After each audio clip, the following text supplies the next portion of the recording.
Shalom, nous allons étudier le daf d'aller dans Maseret Shabbat. Nous reprenons en haut du daf.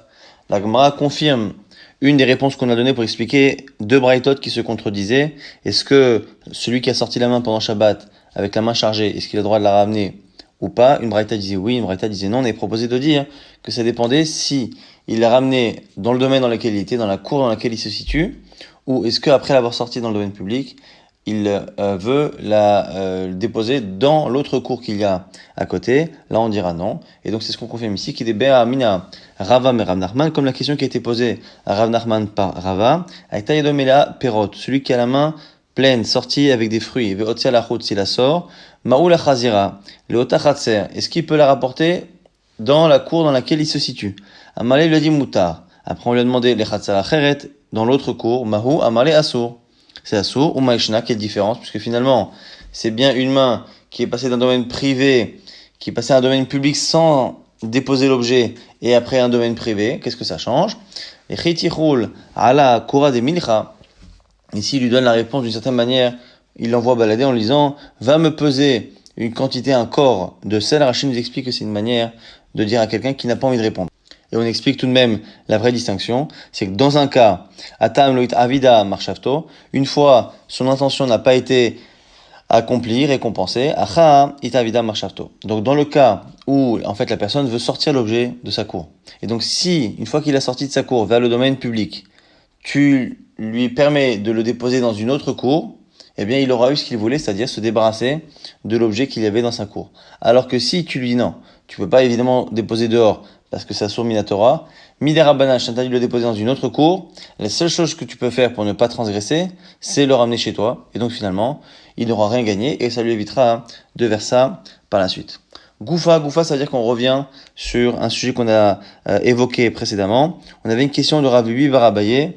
On avait proposé de l'utiliser pour résoudre la souga précédente. Maintenant, on revient dessus. Rav Bibi bar Abaye. Rav Bibi, le fils d'Abaye, pose la question. Idbikpat betanour. Celui qui a donc collé un pain dans le four, je rappelle que c'est comme ça qu'on cuisait les pains, on jetait la pâte sur la paroi du four et elle cuisait au bout de quelques temps.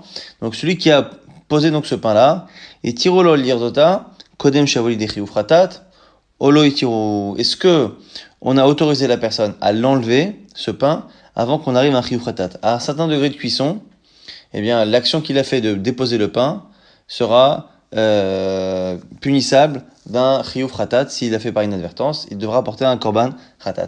Mais une fois qu'il l'a déposé et que la cuisson n'a pas eu lieu, il n'est pas encore chayav minatora. Et donc, la question est, est-ce qu'il peut l'enlever? Mais enlever un pain qui est dans un four collé, puisque ça demande une technique, on l'a dit hier, c'est un issour des rabanan. Est-ce qu'on autorise l'homme à faire un interdit des rabanan pour éviter de transgresser dans quelques minutes un issour de roïta très grave? Amalé ravacha barabaye les ravina. Ravacha dit ravina. Echidame, quel est exactement le cas? On a du mal ici à situer le cas. Il est mabeshogeg. Si on parle de quelqu'un qui a déposé le pain par inadvertance, et c'est a priori ce qui semble être le cas, puisqu'on a dit qu'on a peur qu'il soit chayav khatat, et khatat c'est quand c'est par inadvertance. Donc on a oublié que c'est Shabbat, ou on a oublié qu'on est en train de faire quelque chose qui est assourd pendant Shabbat. Velo et kar le. Alors si il a déposé le pain, et que à l'époque quand il l'a déposé, il ne se rappelait pas que c'était Shabbat, et que maintenant il ne se rappelle toujours pas que c'est Shabbat ou que c'est interdit. Alors du coup, car si personne ne s'en rappelle, eh bien, les manitirou, à qui veux-tu autoriser cette action? À qui s'adresse cette halakha?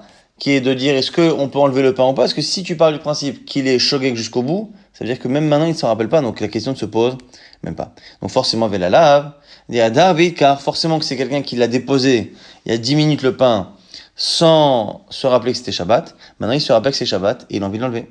Alors là, il y a un problème, c'est que tu es en train de me dire qu'on a peur qu'il soit chayav khatat. Or, il peut pas être chayav khatat dans ce cas-là. Mais chayav ve'atnat, c'est marqué dans une Mishnah. Kol chayav khataot, celui qui doit être chayav khatat pour apporter un korban.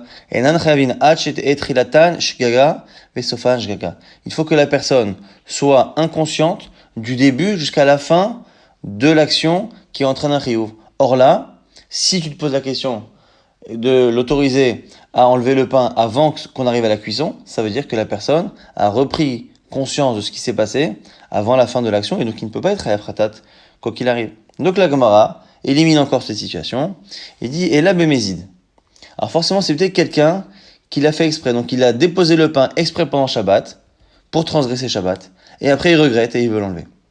Alors, le problème, c'est que dans la question qu'on avait posée, on avait dit on a peur que la personne, si elle laisse le temps passer, arrive à un chiyuv khatat. Or, khatat, c'est pas inadvertance, c'est pas de manière volontaire. Kodesh avol idei source qu'il a, mi baile. On aurait dû dire alors, est-ce qu'on l'autorise à enlever le pain avant qu'il en arrive à un interdit de ce qu'il a d'une peine de mort? Amar Rav Shila, le rolam beshogeg. Rav Shila revient et dit non. On revient et on dit effectivement que c'était beshogeg, par inadvertance. Ulman itiru l'acherim. Mais la question n'est pas pour celui qui a fait l'action, mais pour un autre. Donc ça c'est la proposition de Rav Shila. Que finalement la question est, si quelqu'un a déposé pendant Shabbat un pain, en oubliant que c'est Shabbat, et il part, et moi je me retrouve là, en train de voir le pain de mon ami, je me dis voilà, si je laisse encore 5 minutes, le pain va finir de cuire. Une fois qu'il va finir de cuire, l'action qu'il a faite il y a 5 minutes par inadvertance sera considérée comme étant un Issur Torah, et donc il sera Chayav, Khatat. Est-ce que moi, j'ai le droit de faire un interdit des Rabbanan, d'enlever le pain, pour éviter que mon ami fasse un interdit grave, qui est un Issur de Horaïta? Et donc c'est ça la question. Alors là-dessus, la Gemara objecte. Il dit non, ça ne peut pas être ça la question. Matkif la Rav Shechet nous dit Vechi omrimlo, la dame, Chata Kadesh Iske Chavecha. Est-ce que tu crois que ça existe ce principe-là, qu'on demande à quelqu'un éventuellement de fauter pour éviter que l'autre ne faute plus? Rachid explique bien que même si ici, moi je vais faire l'interdit des Rabbanan et que ça évite à l'autre un Issur de Horaïta, la question ne se pose même pas. Donc Rav Shechet objecte et repousse complètement cette vision parce que pour lui, la question ne se pose pas. Pour moi, éventuellement, si moi je dois transgresser un interdit des Rabbanan pour éviter de transgresser un interdit de Horaïta, la question peut se poser. Mais qu'un autre le fasse pour moi, ou que je le fasse pour un autre, il est évident que non.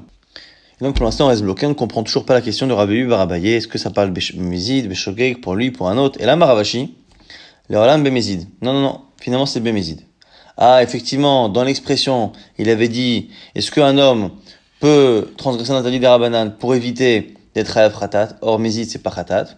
Eh bien, il faut corriger. Mais Kodem, Shavol, idée, Issour, ce qu'il a, il faut corriger, effectivement. La personne n'a pas fait attention. Elle a voulu dire, en fait, un Issour Torah. Et dans Issour Torah, elle a dit Khatat, alors qu'en réalité, exactement dans notre situation, comme c'est de manière volontaire, c'est ce qu'il a. Ravacha, Berid et Rava, autre proposition. Matnela, Behidia, le dit clairement, Amar Revivi Ravaye, lui, il a clairement la question de Ravivi Varabaye, dans laquelle il y a cette version, it big pad betano, et tirolo lirdota, kodem shavolide isur, ce qu'il a. Donc vraiment, dans cette version-là, il y a la confirmation de ce que dit Ravashi, que la question de Ravivi Varabaye était une question sur quelqu'un qui a posé le pain bémézid, est-ce qu'il a le droit de transgresser un isur des Rabanan pour éviter de transgresser un isur grave de Shabbat bémézid. Pachat et Hani et Tiado, maintenant on revient sur la Mishnah. Premier cas, on a dit que le Hani prend l'objet, le transfère à l'intérieur et le dépose dans la main du balabait. Nous, on sait très bien qu'on a besoin d'une akira, de soulever un objet, de le transférer et de le déposer. Simplement ici, la Gemara s'étonne, puisqu'on a dit qu'on est chayav complètement. Or, on ne voit pas que l'objet a été soulevé du sol, on voit qu'il était dans la main. Amai, chayav. Pourquoi c'est chayav? Vea beinan akira ve anacha, me al gabe, makom arba. Où nous, on sait qu'on a besoin, pour être chayav normalement, que la akira et la nacha, que le fait de soulever et le fait de déposer, se fassent sur une surface, ou à partir d'une surface, qui fait 4 amot sur 4 amot, donc un domaine. Et donc si on n'a pas cette mesure-là, normalement on ne peut pas être chayav. Donc on pose une question ici sur les premiers cas de chiyuv dans la Mishnah. Comment on arrivait à un chiyuv alors qu'a priori on soulève à partir d'une main et qu'on dépose dans une main, et que nous on demande normalement 4 tfachim sur 4 tfachim, à peu près 40 cm sur 40 cm, pour pouvoir faire une akira et une anacha. La Gemara propose de dire Hamani Rabbi Akiva. Notre Mishnah, il reste selon la logique de Rabbi Akiva. Que Rabbi Akiva, Amar lo beinan makom arba'a, alors qui lui ne demande pas forcément que l'on dépose ou que l'on soulève d'un endroit qui fasse 4 sur 4. Pourquoi? D'où on le sait. Dites-nan, c'est une Mishnah. Azorek mereshut ayachid, lereshut ayachid. Celui qui jette un objet depuis un domaine privé jusqu'à un domaine privé. Vereshut arabim be'emtsa. Et il y a entre les deux un domaine public. Donc il y a une maison en face et au milieu de la rue. Il lance d'une maison à l'autre. Eh bien Rabbi Akiva mechayev. Selon Rabbi Akiva, la personne est chayav, il a fait un interdit de la Torah. Chachamim potrim. Et Chachamim, eux disent qu'il est patour. Et on explique ici la marloquette. Rabbi Akiva ça va. Amrinan kluta kimi sheuncha damia.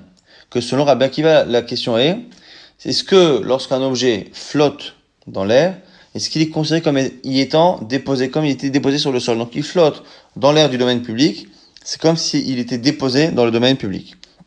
Rabbanan c'est vrai, Rabbanan pense, lo amrinan kluta, kemi sheuncha damia.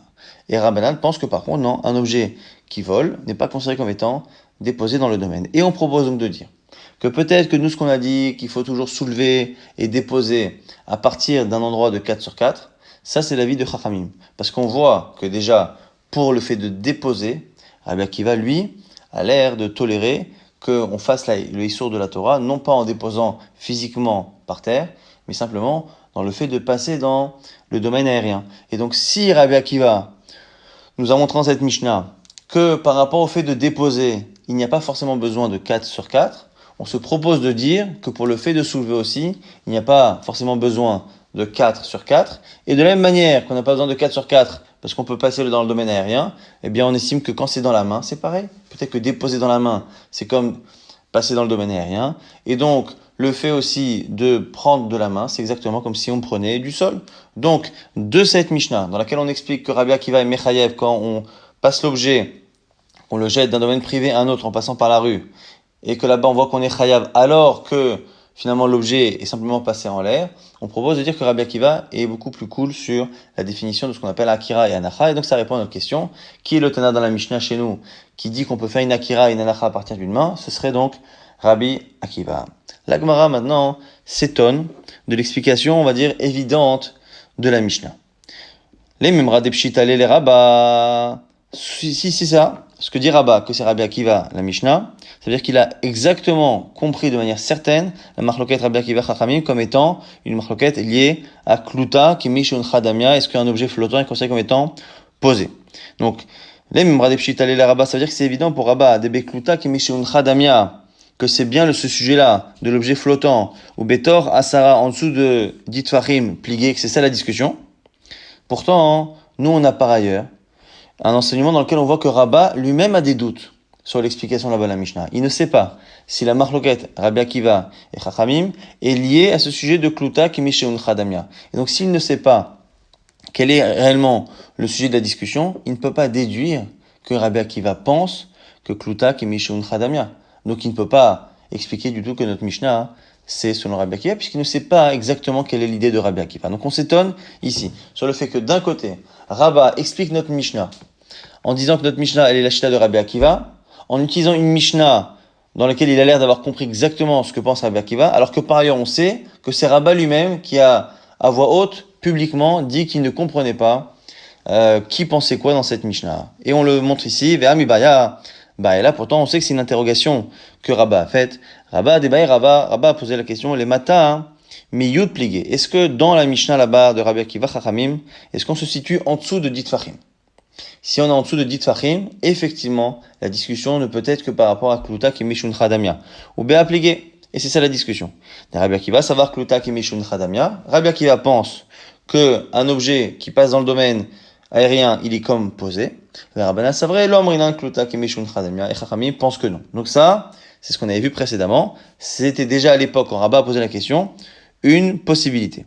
Aval malamiyud. Mais si on est au-dessus de Ditfachim, divrei akol, patour. C'est évident que c'est patour. Pourquoi? Parce que des kula alma, lo yalfinan zorek mi moshit. On n'apprend pas zorek, le fait de lancer, mi moshit. Et là ici, j'ouvre une parenthèse pour expliquer ce principe de zorek et moshit parce que ça va être ça. La deuxième possibilité de comprendre la discussion, on a dans le Mishkan, tout ce qui est dans le Mishkan est interdit, donc Minatora.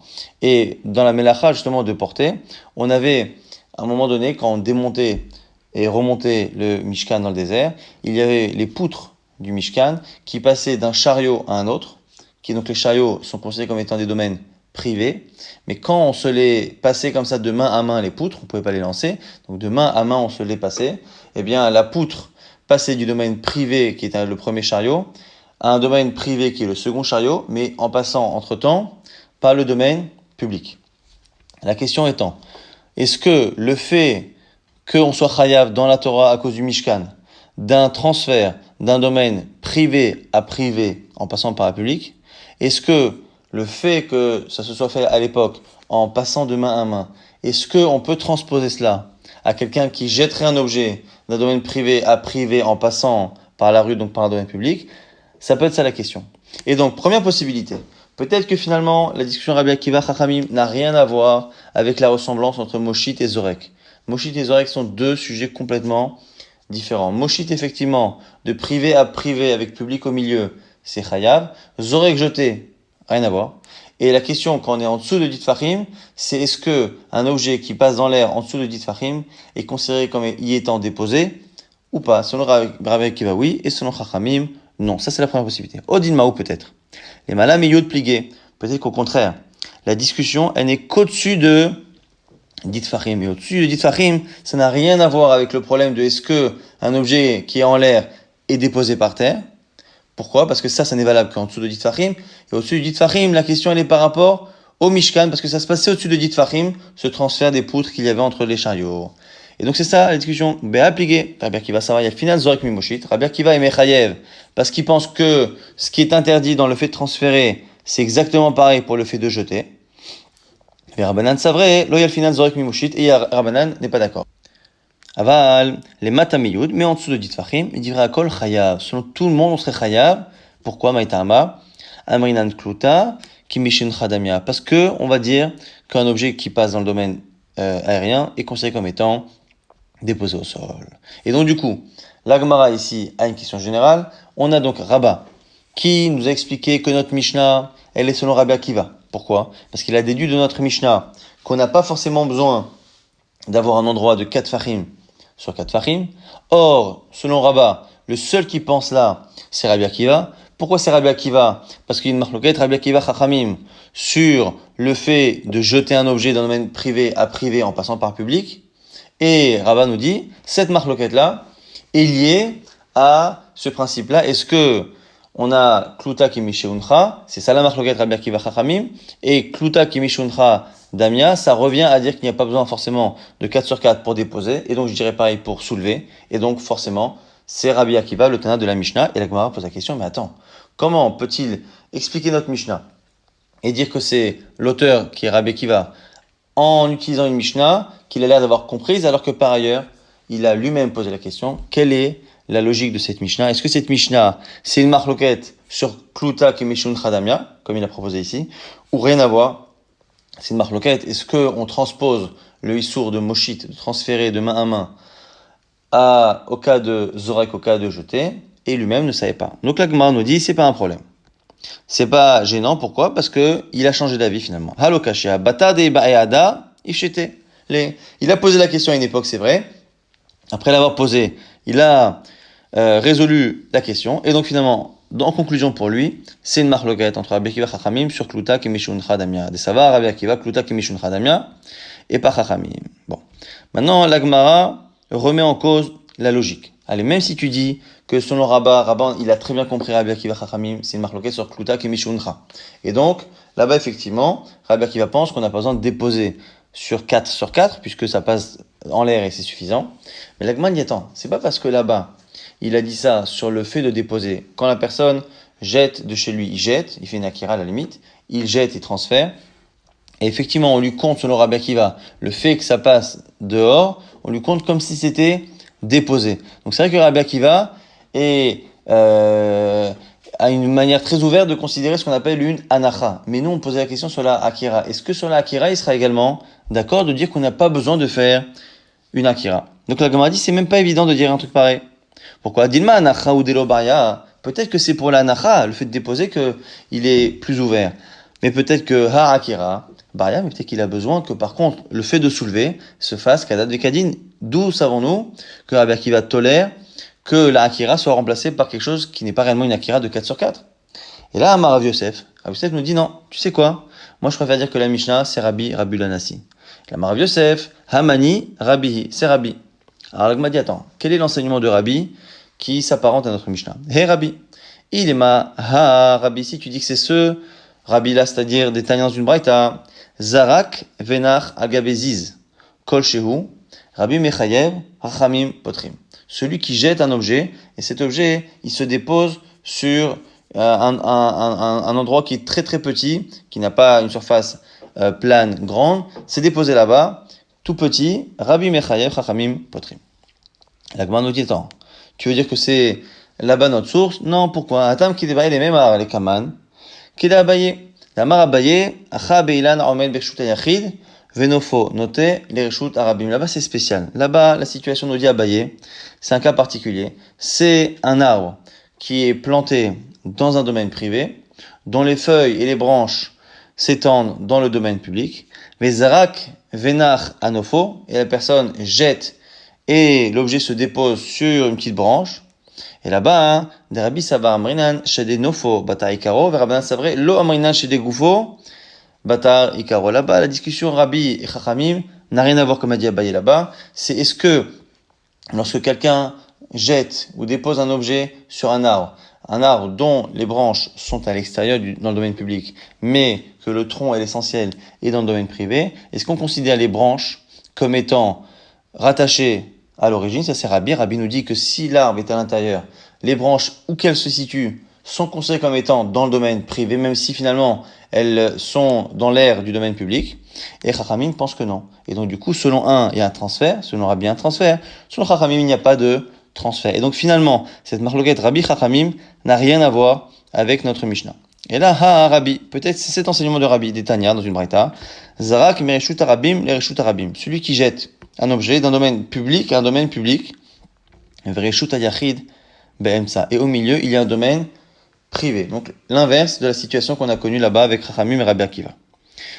Rabbi Mechayev, selon Rabbi, on est chayav. Chachamim potrim, Chachamim, ils sont potrim. Amar Rav Yehuda, Amar Shmuel. Et ici, on précise au nom de Shmuel que Rabbi, quand il dit que c'est chayav, mais chayav va dire Rabbi shtaim. Que Rabbi, il disait qu'il y avait deux interdits d'oraita qui avaient été transgressés.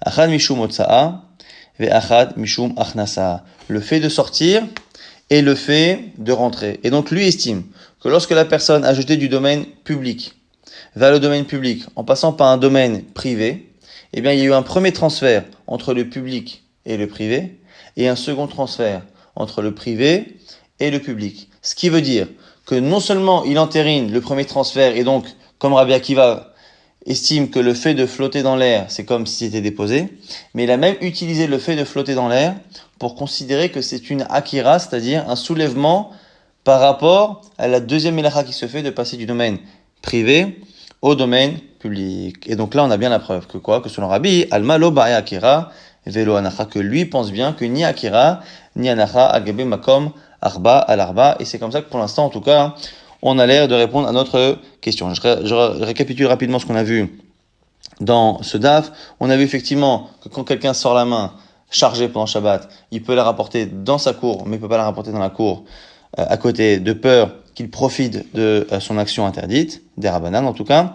Après, on avait posé une question par rapport à celui qui veut éviter que quelqu'un fasse un interdit. On a vu que si quelqu'un est en train de faire un interdit grave, moi, quoi qu'il arrive, je n'aurai jamais l'autorisation de faire un interdit petit pour éviter que l'autre fasse un interdit grave, même si c'est moi des Rabbanan et lui d'Oraita. La question de Rabbi Barabaye était, est-ce que lorsque quelqu'un a fait exprès de déposer un pain et qu'il va arriver à un chiyuv minatora de ce qu'il a, est-ce qu'il a le droit de transgresser l'interdit des Rabbanan, d'enlever le pain ou pas? Et la question ici n'est pas résolue, la question de Rabbi Barabaye n'est pas résolue. Après, on est intéressé sur une grande question, qui est le Tana de la Mishnah qui pense a priori qu'on n'a pas besoin de soulever et de déposer dans un endroit qui est de 4 sur 4. Alors, en conclusion, on a proposé deux solutions. Soit notre Tana, c'est Rabbi Akiva. Pourquoi Rabbi Akiva? Parce que Rabba a prouvé d'une Mishnah qu'il a finalement fini par comprendre, il a prouvé de cette Mishnah que, selon Rabbi Akiva, on n'a pas besoin de déposer sur un endroit qui fait 4 sur 4. De là, on apprend du cas où la personne a jeté et l'objet n'a fait que transférer par un domaine. Rabbi Akiva estime que l'objet s'est posé et que donc il est chayav. Ça, c'est par rapport au fait de déposer. Or, nous, notre question, elle était par rapport au fait de soulever. Donc, selon Rabba, c'est pareil. De la même manière que Rabbi Akiva ne demande pas à ce que l'endroit sur lequel on dépose soit un endroit de 4 sur 4, il dira pareil sur le fait de soulever. Donc, c'est pour ça que dans notre Mishnah, on peut très bien soulever et déposer sur une main, parce qu'on n'a pas besoin de 4 sur 4, ni pour déposer, ni pour soulever. Et on a, dans la Gemara, finalement, un avis qui dit non. De Rabbi Akiva, on a la preuve que par rapport au fait de déposer. On n'est pas certain que ce soit pareil pour le fait de soulever. Le seul dont on soit certain qu'il ne demande ni que l'on dépose sur un endroit de 4 sur 4, ni qu'on le soulève d'un endroit de 4 sur 4, c'est Rabbi. Et donc c'est pour ça qu'on préfère ici proposer que la Mishnah serait selon l'avis de Rabbi.